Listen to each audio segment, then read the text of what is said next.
চলে যাব এখান থেকে, কেউ থাকবে না।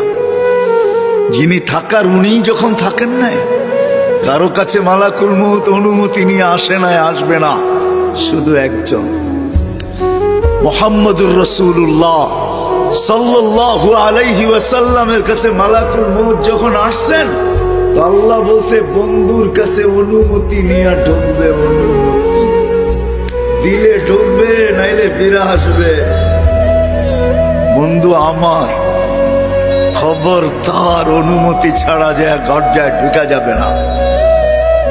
আমাদের কারো কাছে অনুমতি নিয়ে আসবে না, ওনার কাছে অনুমতি নিয়ে গেছেন।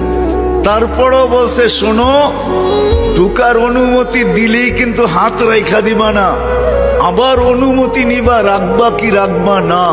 বন্ধু যদি হ্যাঁ বলে তো রাইখো, যদি না বলে তো চলে আইসো। না বন্ধু আমার।